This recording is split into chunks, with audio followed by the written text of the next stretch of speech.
All right, let's we got about 45 minutes here to kind of roll through all this. So let's get to the Final Four. It is officially here. We have UConn and Alabama on one side of the bracket. We have Purdue and NC State on the other side of the bracket. T.O., let's start with you. I want to talk about Purdue first because I think that is the one where we were all kind of hoping that they would find a way to be able to get this thing done, right? For Matt Painter, for Zach Edey, for all the guys that dealt with losing to a 16 seed last year. Now that they are there, coming off of a 40.16 rebound performance from Zach Edey, what's your take? Purdue finally getting the job done.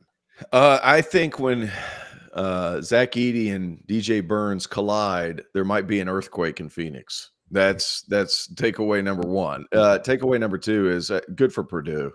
It's like that monkey's finally off their back. Mac Painter and you guys posted, Field 68 posted a thing of when Hummel got emotional. Hummel's not an emotional guy when it comes to that stuff. He's pretty direct, tells great stories, doesn't get overly emotional. And for him to hear him kind of get emotional, Painter get emotional, and then Zach Edey obviously is fired up. I mean, good for them. And what a cool story for them to finally get there.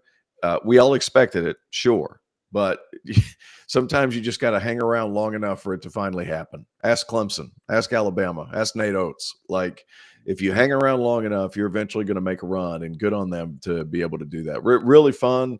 I didn't get to watch the entirety of the game. I watched bits and pieces because I was driving back up down to Charlotte. But as I was listening to it, Zach Edey dominant, and that's against a Tennessee team that made it a game.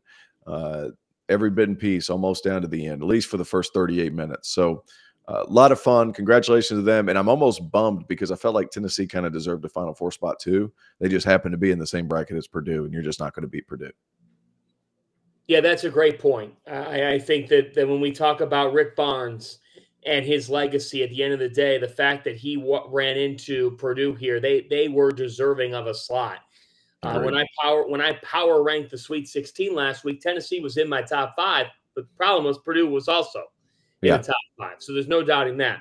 You know, to me, guys, I just don't think that we can say enough about the fact that for just the second time since 1968, the only other time being Bo Kimball in 1990, we watched a player put up at least 40 points and 15 rebounds in an NCAA tournament game.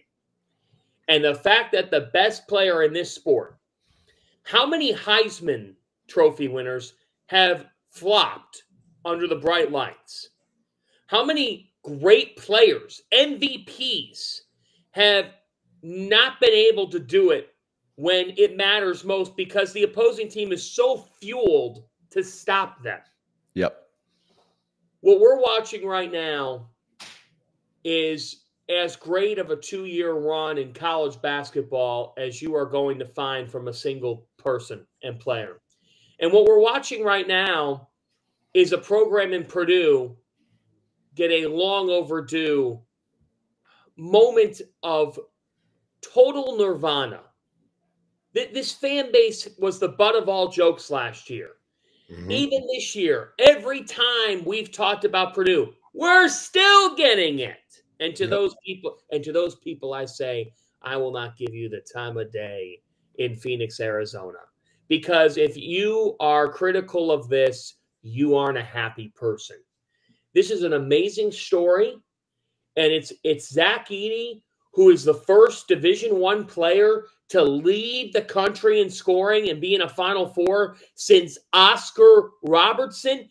You know, when you say Oscar Robertson, the Big O's name to anybody, and he's the only guy who's accomplished something, any person, old school, new school, whoever you are as a basketball fan, your eyes are going to light up a little bit because that's how much that guy's respected. He's got statues, multiple statues. I just think that yesterday was powerful. It was emotional. It's why we love March. And good for Matt Painter, good for Zach Edey, Braden Smith, Fletcher Lawyer, and Robbie Hummel, and everybody else in that Purdue alumni base. You deserve this. Boiler up. The funniest thing is that Purdue still has a chance to lose to a double-digit seed. I don't think that they're going to. I do think that NC State is built in a way that could give them some problems. They have a big fella inside. They have 3 big guys to rotate through on Zach Edey, and they have guards that can kind of put a little bit of pressure on you. I just don't think that they have the horses necessarily to beat Purdue, but please don't let that happen, Purdue. Please don't lose to NC State, because you will never, ever, ever, ever hear the end of it. I want to talk about the fouls. I want to talk about the people that are whining about Zach Edey getting a fair whistle. You are talking about a guy that is 7'4" and 300 pounds. You are talking about a player that is as coordinated and fluid of an athlete as you're going to find for somebody that size anywhere on the planet, right? And you're talking about a team whose entire offensive concept is we'll throw the ball into the post, and if you guard him one-on-one, we're going to make you foul him or he's going to get a bucket, right? That is their entire offensive philosophy.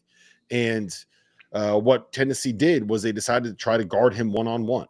And every time you throw the ball into him, he is going straight through your chest, and you're going to have to foul him or you're going to be giving up a layup.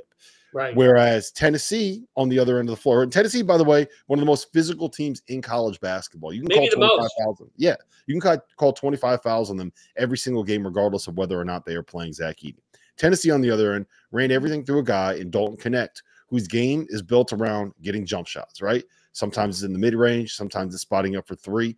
So when you have one team who's throwing the ball into the post to someone that's taking 21 shots and getting 22 foul shots, getting to the line 22 times, he's going to get a lot more fouls than the dude that took 31 shots taking jumpers. That's how basketball works. So stop whining about the fouls. There is not some grand conspiracy to try to get Zach Edey back to the Final Four. If there was, then Purdue would not have lost to mid-majors in each of the last 3 years. This is the way that they play. It just when you say, sorry, Fanta, but just when anybody says like Purdue is unfairly officiated, Zach Edey is unfairly officiated, Purdue shouldn't be getting all these fouls, I immediately know you don't know ball, and I stop respecting anything that you have to say about basketball, point blank period. It's ridiculous. It drives me crazy. Yeah, and you know, I would just say that I don't want this to become like I do think other people are going to try to jump into this. We aren't going to be giving these people the time of day on our shows this week. I mean, that's just not doing segments on telling people why they're wrong, because it's just silly. Like you don't deserve the air, okay? If you're going to be hating on this kid right now. Yeah, I said it. You don't deserve to be breathing. I mean, forget it. Like this is ridiculous. It's absolutely ridiculous. I never heard in my life a kid get criticized this much. Like, let's just move on and talk about the greatness of these teams. I mean, here's the thing. How many times in the last 20 years, nor alone in the history of this tournament, do you actually see an opportunity when the Final Four starts for the best 2 teams all season to then meet for the national championship? Not often in this sport, and that's my takeaway on this Final Four, fellas. We've been talking about UConn and Purdue for months. When we get to the tournament, people are often like, everything you talked about's wrong. No, these 2 teams have been the best in the country. If they meet next Monday night, I don't know, I'm going to feel validated because it feels like we know these teams front and back because we've been covering them. Now, if we don't see that matchup, it means that Final Four Saturday delivered an all-time shocker. Yep. Another thing too is to go back on the foul situation. Like, guys, he's bigger. Have you guys ever watched a high school game when there's one 7-foot kid out there and everybody else is 6 foot? That kid's going to get the most fouls, or he's going to walk away bleeding. And here's the thing: Zach Edey gets both. He's bigger. You can't punish a guy for being bigger than everybody else. He's bigger. You don't have anybody to match up with him. Quit complaining. Here's the thing: I grew up in Knoxville, right outside of it. Guys, I understand your passion. I'm happy that you're there, and Tennessee's become a great place as far as fans are concerned. There's just not a whole lot of answers for Zach Edey because he's 7 foot, he moves his feet, and he plays straight up. He plays straight. He moves his feet. He gets a wide base, and his hands are straight up in the air. He doesn't foul, and he doesn't put himself in position to foul. Somebody showed a clip the other day on Twitter. I can't remember who it was, but they're talking about, well, he doesn't foul because he realizes if he's out of position, he doesn't go for the block shot. He's gotten better at that. And like Zach Edey, man, he's smart. He's huge. He plays really well and he shoots free throws, dude. He's that good and he's that dominant and he deserves the credit. And sometimes you're just not as big as the other guy. And for the first time all season, besides the time they played Purdue earlier in Maui, Tennessee wasn't bigger and they weren't stronger and they weren't faster than the team they were playing. Sorry, guys. That's just what happened. It is. It is what it is, man. Yep. All right, real quick before we get into UConn, we are presented by BetMGM. If you haven't signed up for BetMGM yet, use the bonus code FIELD and you will get up to a $1,500 first bet offer on your first wager with BetMGM. Here's how you make it work. Download the BetMGM app, sign up using the bonus code FIELD, deposit $10 and place your first wager on any game and you will get up to $1,500 in bonus bets if your bet loses. Just make sure you use that code FIELD. And we do have some fun stuff coming up for the Final Four: bet insurance tokens, college hoops odd boosts, and parlay boosts. Who doesn't love a nice parlay boost? We also have a ridiculous array of prop bets for anything you could possibly imagine betting on in the Final Four. So go download the BetMGM app today and use that code FIELD when you sign up.